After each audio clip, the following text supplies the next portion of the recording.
Hi, my name is Justin. I'm a guitar instructor and I've been teaching guitar for about 8 years now. Well, 8 to 10 years, give or take. Anyway, so are you interested in learning guitar but you do not know where to start, or you have no idea what to do, or have no information on it whatsoever? Well, in this video, I'm going to give you 5 tips or 5 things to know before you start learning the guitar. And if you like the material that I presented in this video, do like the video, do share, and do subscribe as well to my YouTube channel. Do share it with friends and family whom you know who want to know more about learning the guitar as well. And let's get on the video. So let's move to point number 1. So the point number 1 is learn the difference between classical guitar and acoustic guitar. So let me explain that, because this goes on 2 levels. Firstly, let's talk about the construction of the guitar. So this is a classical guitar. It's got like a figure 8 kind of body shape, and the strings are going into the neck this way. Well, most classical guitars are like that. And the big difference is that the strings, we call them gut strings or nylon strings, or classical guitar strings. They are made of nylon strings, they're made of nylon, and they're a softer material than the acoustic guitar. So the classical guitar is also used typically to play classical music.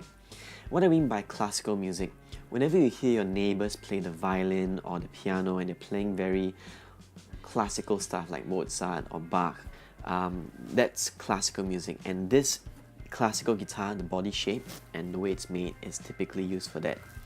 Another genre or style of music that we use this a lot is bossa nova. So songs like Girl from Ipanema, Corcovado, or Black Orpheus, that's all played with the nylon string guitar. Okay, now putting this away for a while, I'm going to show you the acoustic guitar.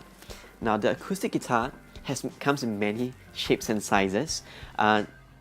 Conventionally, it comes in 3 kinds of sizes: dreadnought, acoustic, and auditorium. And acoustic guitars, firstly, the body shape kind of like looks like this. It has a longer neck, it extends past the body, and it's a longer neck. And the way the strings are strung, if you take a look at it, is a bit different. Okay, this is a very typical acoustic guitar. And of course, the big difference also is the strings. The strings are steel strings, okay, and it's a bit harder to press than classical guitar. So what is the acoustic guitar used for? It is used to play on whatever you hear on the radio, pop music, contemporary music as we call it. So songs by Ed Sheeran or Taylor Swift or John Mayer, or everything you hear on the radio is all played on the acoustic guitar. Again, this is convention. Point 2 is be sure of what you want to learn exactly. And let me explain what I mean by that. Be sure of whether you want to learn classical guitar or classical music, or learn contemporary music or pop music on the acoustic guitar. So why is there a need to know the difference? Because I've seen a lot of people, hear a lot of stories from people who go to a music school and they're not sure of what they want to learn on guitar, and they end up signing up for a class. For example, they always wanted to learn how to strum and sing, but because they weren't too sure, they ended up learning classical guitar, and they gave up halfway, and then they realized that that's not what they wanted to learn. Or worse still, they grew up with the idea that guitar is hard to learn actually, because you've been learning the wrong thing. So I've talked a bit about the differences between classical music and contemporary pop music. So let me just remind you again, refresh your memory.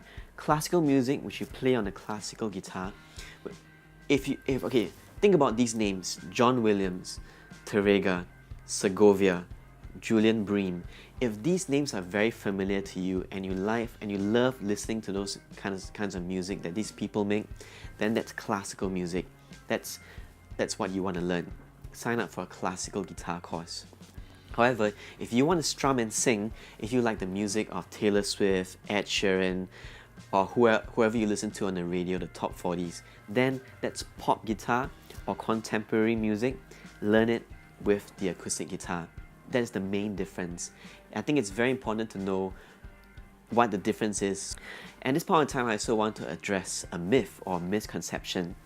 and that is that you need to learn classical guitar or classical music first before you move on to pop guitar. That is totally a misconception. Although I would encourage anyone to learn classical guitar because it's a good exercise for your fingers, I think if you just want to learn how to strum and sing, just learn pop guitar. You don't have, whatever you learn in classical guitar will not really cross over to the pop guitar genre very well. So you actually wind up learning something parallel to contemporary music. So you don't need to, everything you need to learn, you can just start with pop guitar music. So that is the misconception I want to clear up. Alright, so hopefully now you know the difference between contemporary music and classical music, and by this time you're pretty sure of what you want to do. Okay, moving on to point number 3, get a good, decent guitar. What do I mean by a good, decent guitar is don't get guitars as an estimation below the price of $100. We're talking about brand new guitars. Because anything that's below $100, unfortunately, isn't made very well. Firstly, it's very difficult to press because of the poor workmanship. And it's very difficult to sell it if you need to sell it. And you find that you need to change the guitars very soon. If you get a good guitar, this is a good guitar, it's the Yamaha F310. And I do have a video where I talk about this guitar, and because this is a guitar that I always recommend beginners to get. It's a really good, decent guitar. It's going to cost you between $180 to about $220. Do check out my video. I'll put the link in the description of my YouTube channel. And you need to get a good guitar because a good guitar will ensure that you're able to play and learn music better and faster. So for point number 4, I'm going to make a shameless plug. Get a good, decent music teacher or guitar teacher to help you on your journey. With these days with YouTube and social media, it's easy to pick up guitar, and I agree that anyone can just self-learn on your own.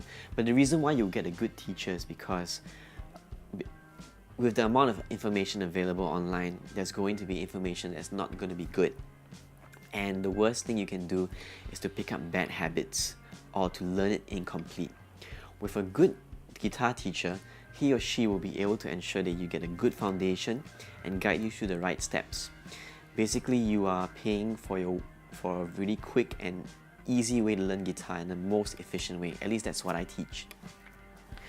And when you look for a good teacher, make sure that you check his or her credentials, the history, the experience, and look for warning signs. A good warning sign is if a teacher just comes in and plays guitar and doesn't let you learn anything, or is just showing off.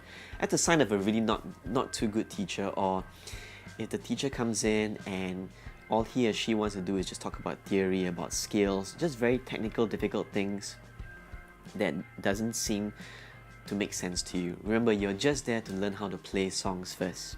For point number 5, let me give you one sentence. There is no such thing as free time, especially if you're a working adult.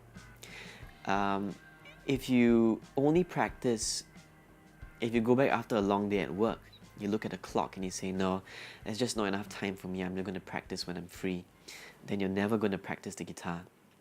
I teach a lot of working adults, and the first thing I ask them to figure out before the next time I see them is to work out if you really have enough time to practice every day, or at the very least every 2 days before the next lesson.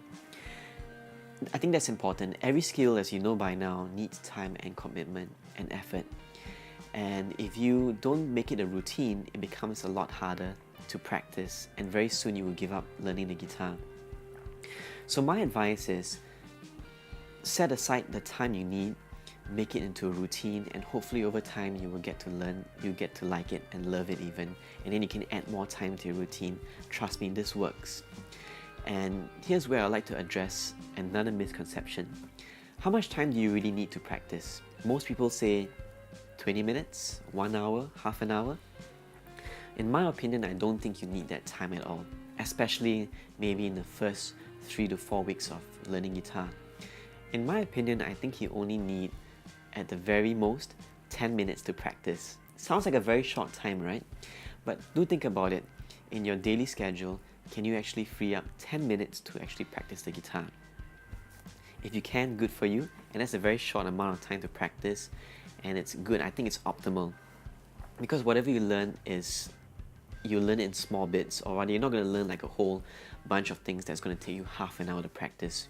So 5 to 10 minutes is more than enough for you to work out where you need to practice daily or every 2 days before your next lesson. So those are the 5 points you need to know before you learn and pick up the guitar. If you liked this video and you found the information very useful, do like the video and do share. If you want to know more material, I have a YouTube channel. I'm going to put the link in the description below, and you can go check out my website, bedheadguitarist.com, and do leave a comment. I'd love to hear from you, or if you want lessons, do inquire with me.